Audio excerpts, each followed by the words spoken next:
Hi everyone, in this video I'll go through 5.1, 5.2, and 5.3. I'm thinking I'll just do all the problems in this video from these sections just because there's not a ton of them. I encourage you to kind of stop the video or pause the video if you want to try a problem without seeing me do it, just so you can get some of your own practice at some of these. So 5.1 is first about rules for exponents. So as we've talked about previously, multiplication is just repeated addition, right? So if you have 2 times 3, that means 3 2 times. Or you can think of it as 3 times 2, and that would be the same as these 3 2's added together. So to multiply means to repeatedly add. So what we're going to do now is look at, okay, what about the next layer? So what if we wanted to repeatedly multiply? So we call those powers. So since I'll have, for this problem, we could see 5 squared is right here. That's 5 squared times 5 to the 4th, which is right here.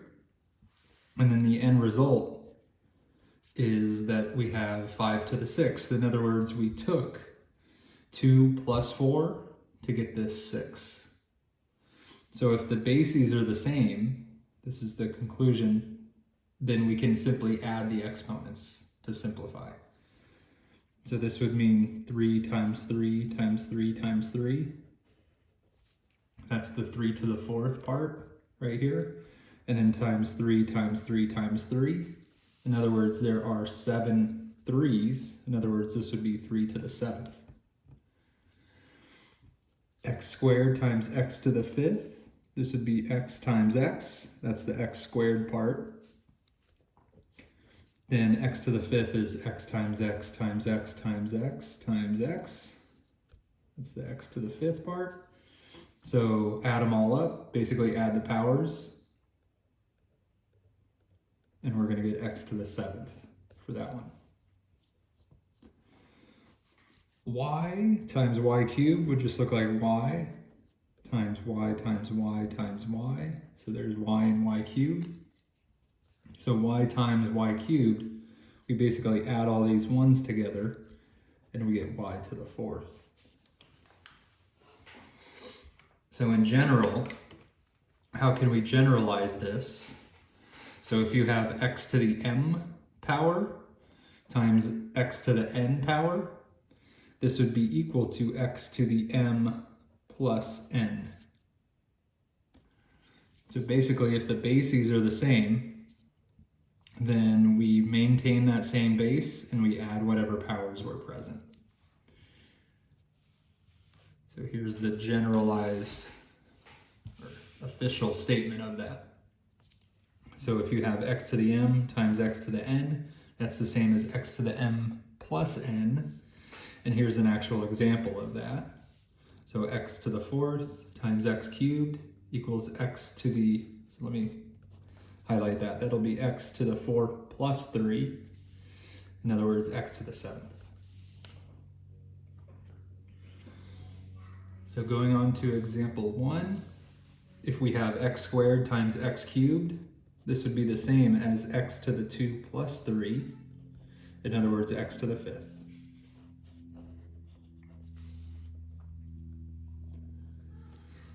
R to the 5th times r to the 4th. We would have r to the 5 plus 4. And that would equal r to the 9th.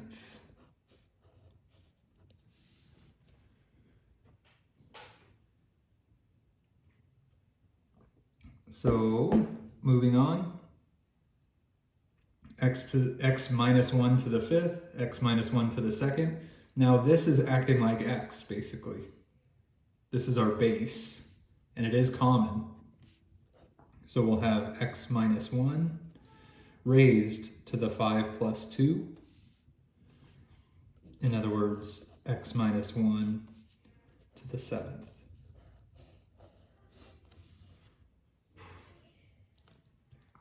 For part 4, notice that there's a slight difference. Instead of adding 2 again, we're adding 3 to y. So the bases are not the same. So there's nothing more to do here.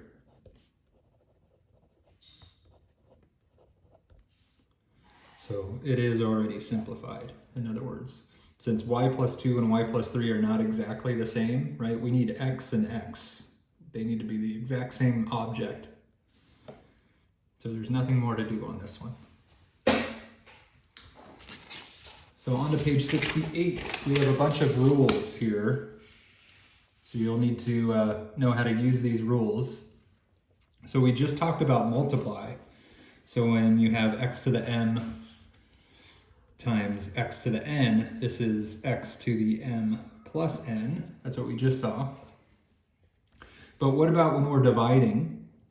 So this one is saying, just to kind of zoom in on it, this one's saying x to the m over x to the n. What you actually do is take x to the m minus n. So that's subtract.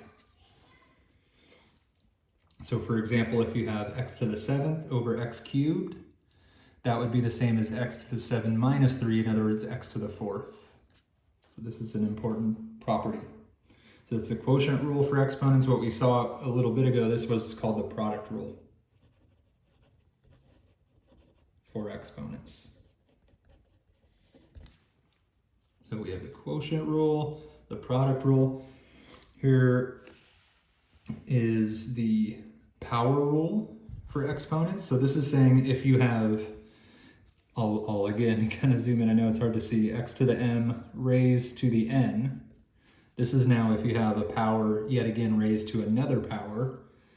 The operation now isn't add and it's not subtract, but it's multiply. So you'll take m times n. So for example, if you have x to the 4th and then raised to the 7th, you would take 7 times 4 and get x to the 28th there. So a lot of just power properties. This one is saying if you have a product raised to a power m, so if you have x times y, some product to a power, then everybody inside of that product needs to take on that power.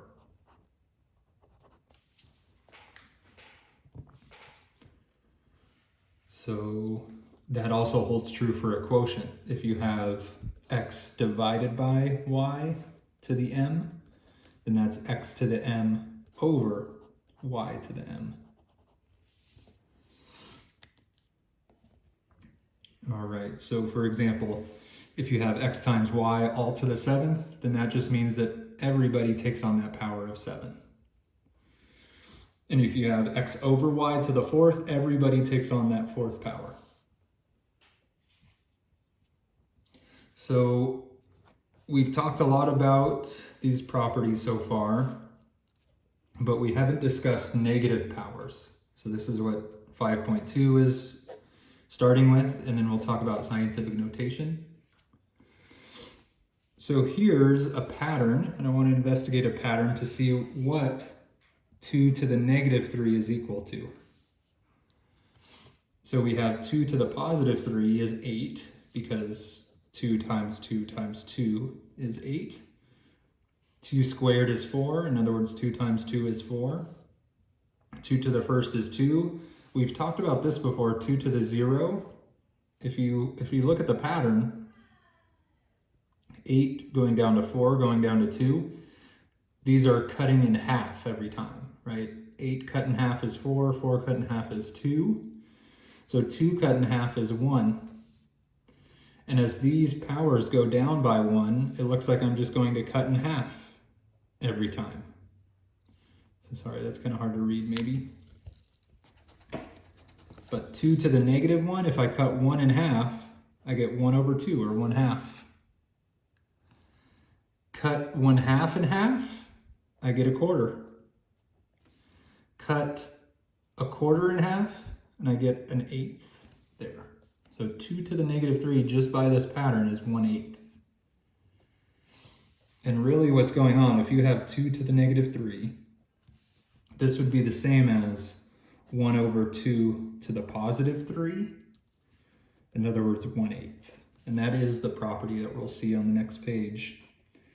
X to the negative n is equal to 1 over x to the positive n. Okay, so if you have a negative power, then you can just simply rewrite that thing as a positive power just as long as you move it to the denominator.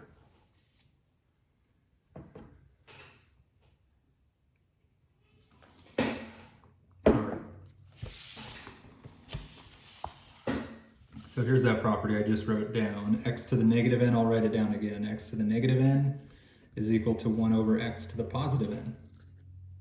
And the same is true if you were in the opposite case. So if you have 1 over x to the negative n, you can bring that up top as long as you change the power or the sign of the power.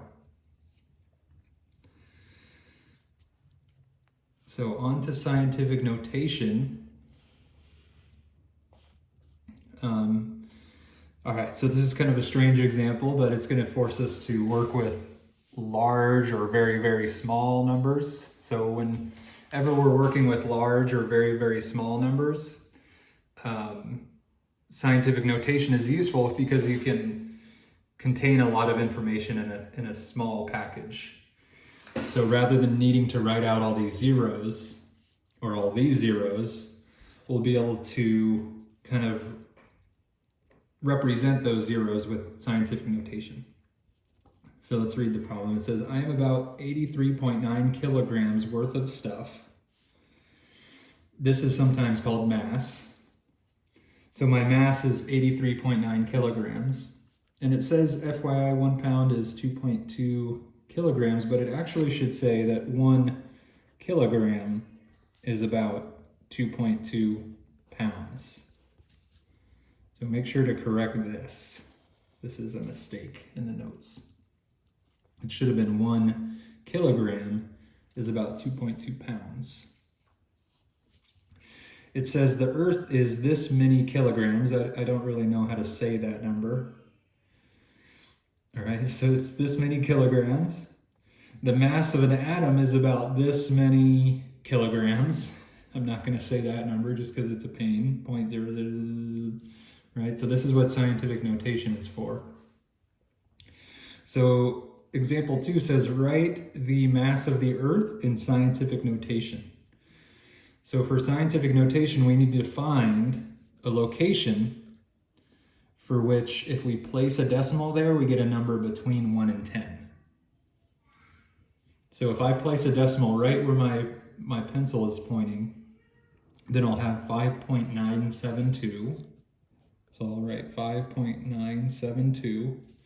And then what I need to figure out is how many places to the right the decimal would need to move to get back to where it was originally, which is here. So if I count now, 1, 2, 3, let me start over. 1, 2, 3, 4, 5, 6, 7,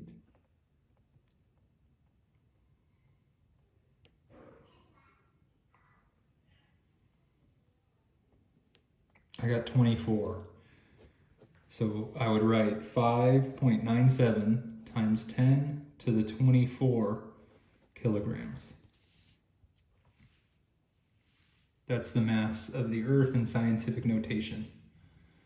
So I'm representing this very, very large number with this amount of information, which means take this decimal, actually move it 24 places to the right. So this is the mass of the Earth in scientific notation. Write the mass of an atom in scientific notation.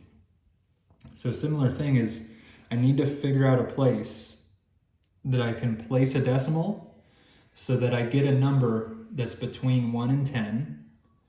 So if I place a decimal right there where my pencil is pointing, I will not have a number that's between 1 and 10. Right? This would be 167.377. So that doesn't work. I don't want to place the decimal there. If I place the decimal here, then I'll have 16.7377. That is not a number that's between 1 and 10. So I don't want to place the decimal there either. So I do want to place it here. Right? That way I get 1.67377. So 1.67377. 0.377 times 10. And then what I need to figure out is how many places to the left I would need to move this decimal to get it back to where it started. So 1, 2, 3.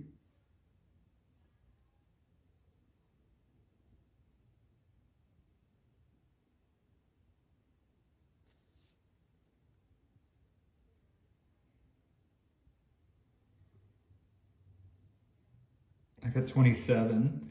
So instead of writing 27 though, I'm going to write negative 27. It's negative because anytime the decimal is moving to the left, we're actually dividing by 10, which would mean that we would need a negative exponent. Okay, so whenever you're moving the decimal to the right, you need a positive exponent on the 10. Whenever the decimal is moving to the left, you need a negative exponent on the 10. This would be a number of kilograms. So that's the mass of one atom.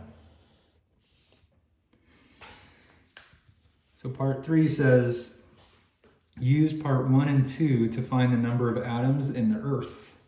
Write your answer in scientific notation. And then I'll also round to 2 decimals, if that makes sense. So I'll include that. All right, so to figure out now the number of atoms in the Earth, well, I have the number of kilograms the Earth is, and I have the number of kilograms an atom is.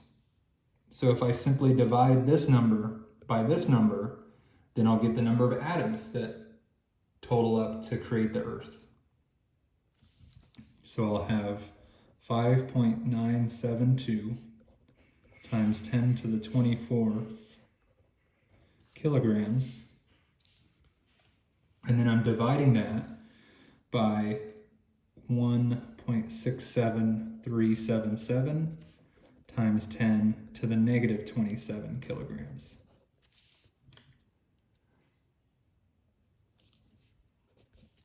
So I will grab the calculator at this point. All right, so let's see, I will type in what we have there. I'm trying to find a nice way to do that.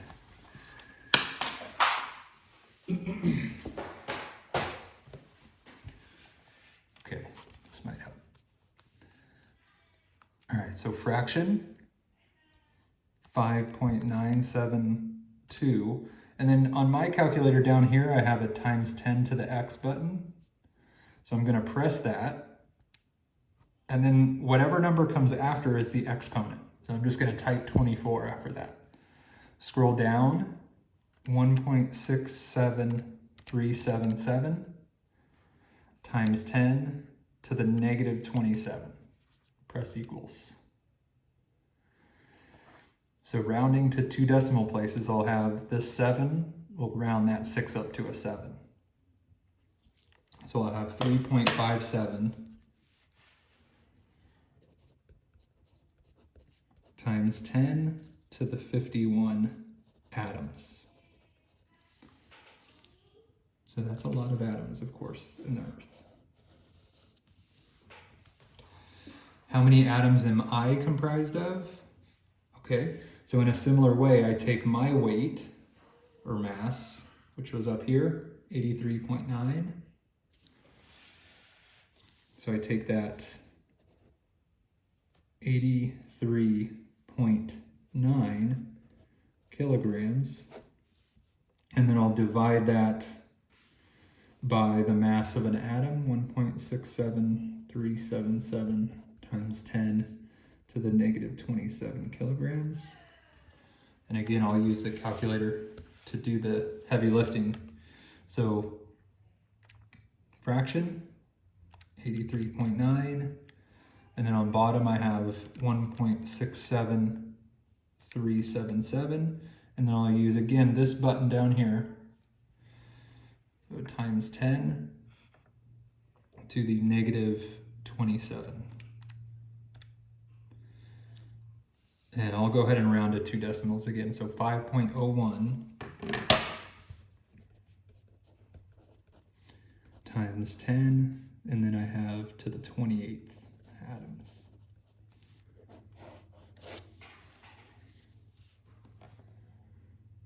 All right, so on to the next page. I need some water.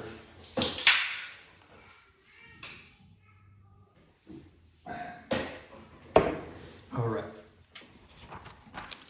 So 5.3 is about adding and subtracting polynomials. So a polynomial is any combination of terms that are added or subtracted together. Okay, so a monomial, mono meaning one basically, is a polynomial with one term. A binomial is a polynomial with two terms. A trinomial, like a tricycle, is a polynomial with three terms. Any polynomial with more than three terms is simply called a polynomial. All right, so here are some examples. 78 is a monomial. There's one term. 5x squared is a monomial. 9a cubed b squared c is a monomial. It's just one term. Here are some binomials, right? Two terms. 5x plus 2, two terms. 8m squared plus 75, two terms. Here are some trinomials. X squared plus 2x plus 5, right? Three terms. So with respect to polynomials, every polynomial has some degree. So the degree of a term is basically the highest exponent on its variable, if this is just a single variable. So for 4x squared, its degree is 2 because of this 2 right here. For a polynomial, the degree of a polynomial, if this is your polynomial, let me just write out what it is. Might be hard to see on the screen.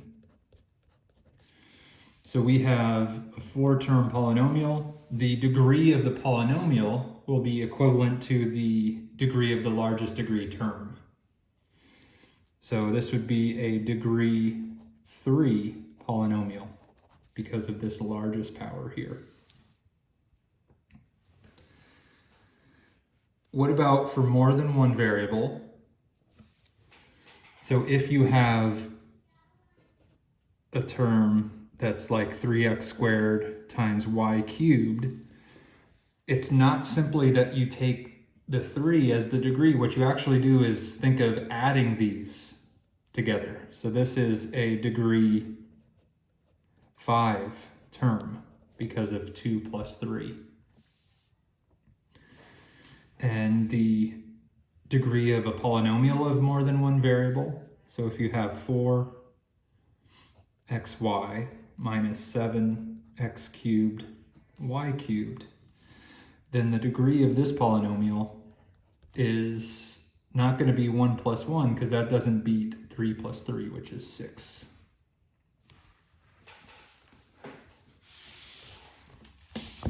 So page 71.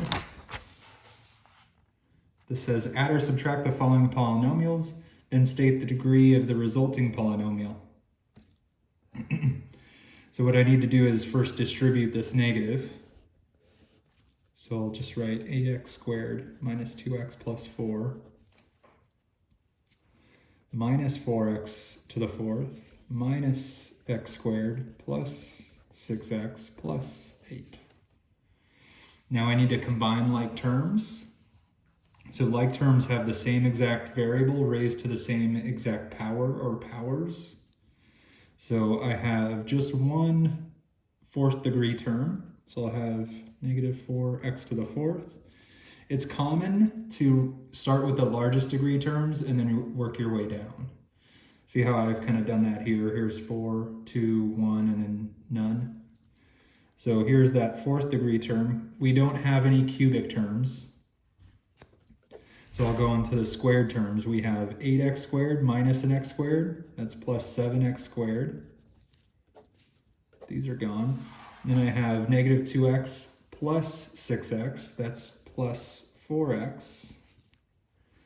And then I have 4 plus 8, in other words, 12. So this would be the polynomial, and its degree would be 4. It's this 4 right here.